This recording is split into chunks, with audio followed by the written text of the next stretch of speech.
You'll see in today's video that I had a chance to drive a 2016 Camaro RS with a V6. I believe it's a 335 horsepower V6, and it was a lot of fun.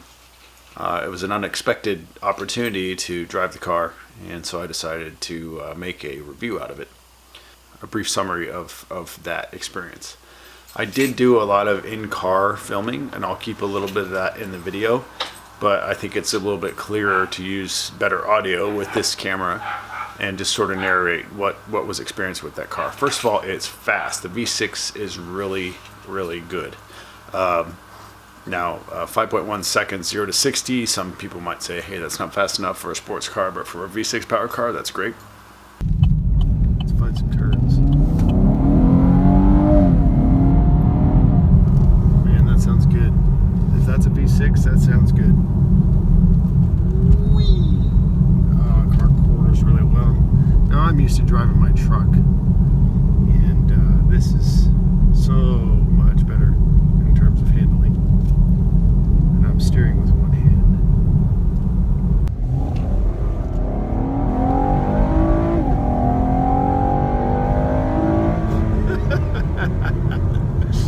Well, that's cool, man. I mean, if that's a V6, it sounds great. The 8-speed automatic transmission. I don't like the idea of that many speeds in the transmission, but it is a really smooth shifting transmission, and it's really good.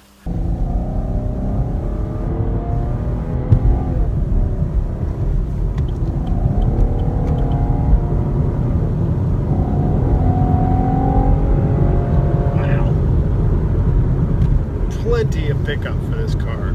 I have no idea what the 0 to 60 is in this, but it's faster than my truck, that's for sure.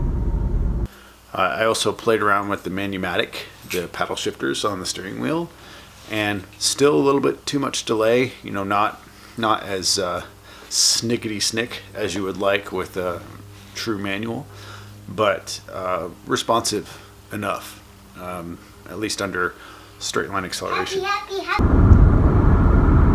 I don't know how many speeds this auto has, but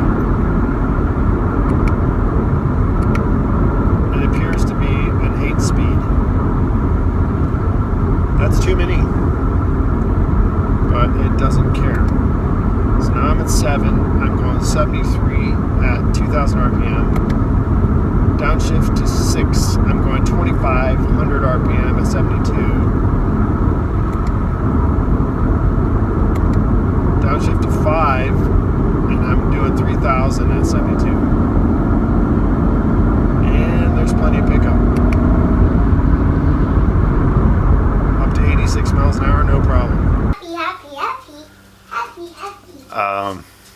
Things I don't like. Well, it's always been the case with the new Camaros that they have zero visibility. You can't see. You feel like you're sitting in a gun turret. And the rear B and C pillars are so close together, there's a tiny little triangle that you can't see out of, and it's really hard to do any like reverse maneuvers or anything like that. I still feel kind of weird in the seating position. The visibility kind of sucks, but you sort of know that about Camaros. And frankly, this isn't bad. I had an automatic V8 Camaro in Houston once, and I felt like the visibility in that was really bad. As far as the back seats go, could I put my kids back there?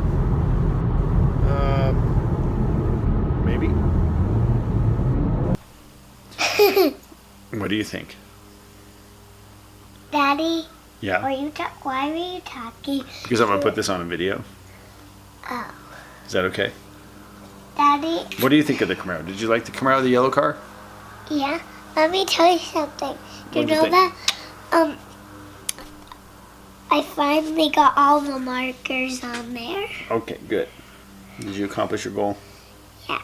Now I can move on to the next trap, okay? That's a good plan. Can you give me something in the garage for the trap? Sure. Okay. How about a piece of wood? No, how about if you have any glass in the garage, maybe you can give me them and then... Okay. Can you put this back up there? Sure. So you can use it for my electric motor? All right. Yes, that's a good plan. Go ahead. I'll be back. I'll be out there in a sec. As he mentioned, I'm building an electric motor with him, not for him. I shouldn't be that parent that's doing everything. But we're going to use the Shapeoko to build it, and I hope that he can do a lot of the assembly so he learns something from it. Meanwhile, what's the last point in my Camaro review? Oh, right. Visibility is terrible. And I guess a car just isn't designed for that, and that's fine. But it's just to the point of almost not being able to see out the back at all. I mean, it's just really hard during reverse. And the last thing I didn't really like was getting in and out of the car was difficult. Maybe that's just an old man complaint. I don't know. But just really kind of ingress and egress difficulty with the car was pretty significant. Daddy? Other than that, I really liked it. It was capable of doing donuts burnouts. It was a lot of fun. So, what a great car. Dad? This is fun. I like this car. You know, I'm about to turn 40, and I've been thinking about what my midlife crisis car should be. It should be something loud and fast and obnoxious. And while I can't take my kids to school in a rat rod, something kind of like that. So I'm in a neighborhood where I shouldn't be doing this, but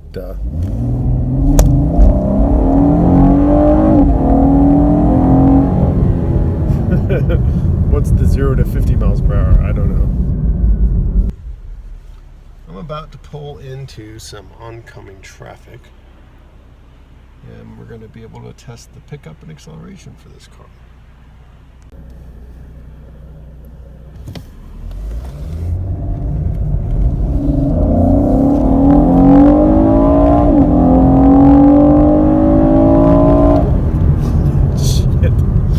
That includes me turning, so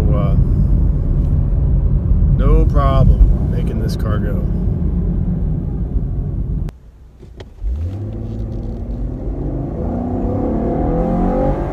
No problem getting ahead of everybody, but I'll tell you what, it was a little sluggish on the takeoff. It was like the car kind of said, electric throttle body, what?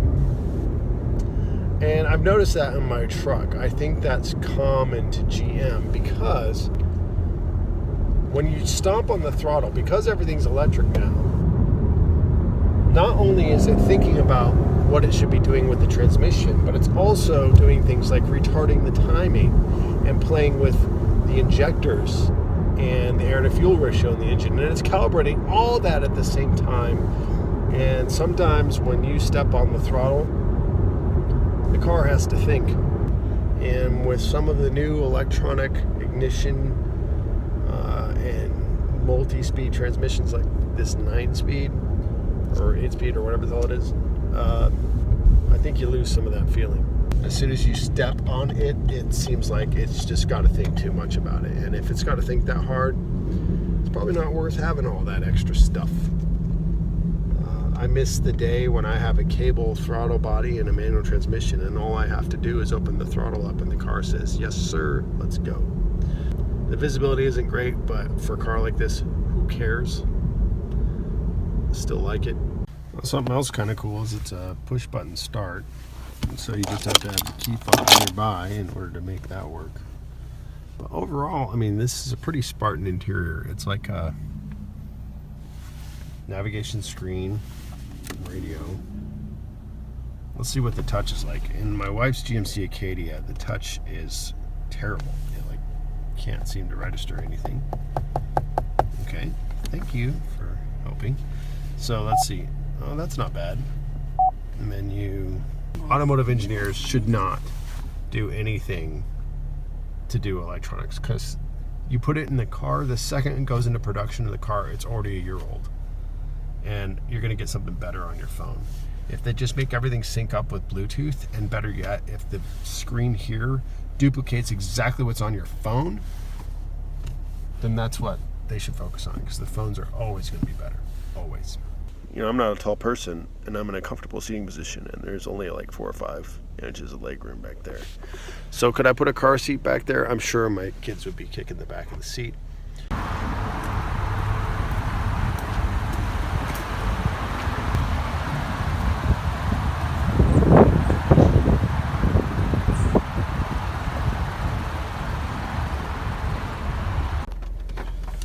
Check out this awesome thing. You want it cold?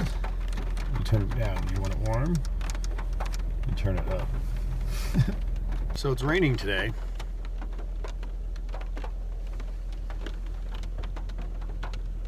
Which means I might be able to go find a parking lot and do some donuts. So maybe I'm just a wuss, but one thing I've noticed about the car is getting in and out is difficult. Maybe it's just because I'm an old man and it hurts my back. But getting in is like falling into the car, and getting out is just a struggle. So I've found a parking lot. It's raining. I'm going to put it in manual mode. I'm going to turn the traction control off. And let's see what happens.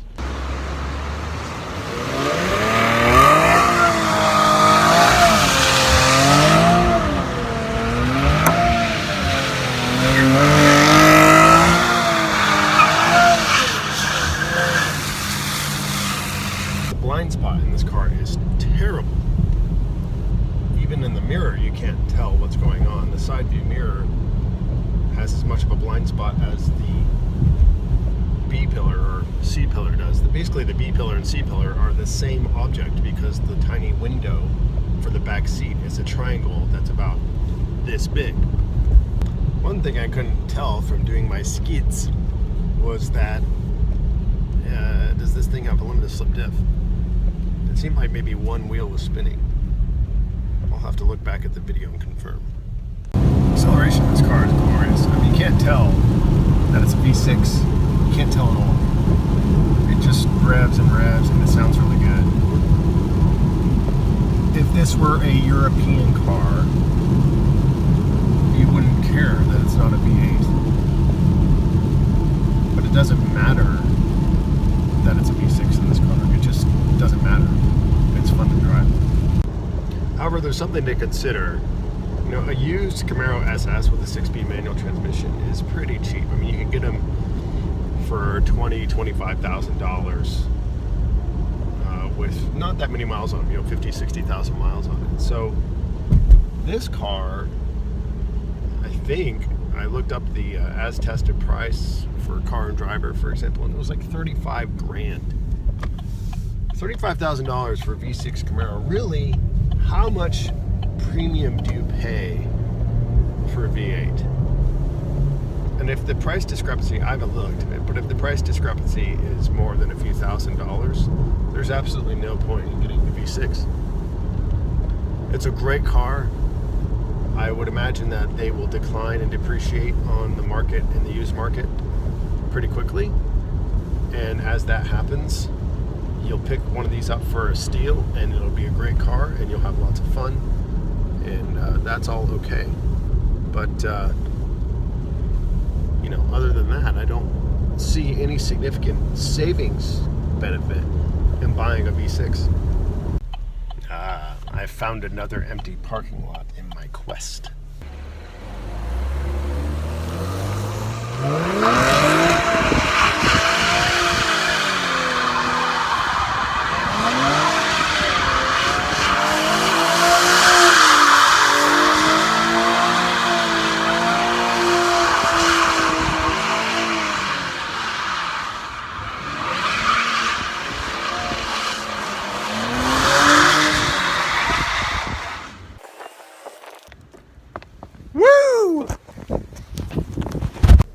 And that concludes our burnouts for the day.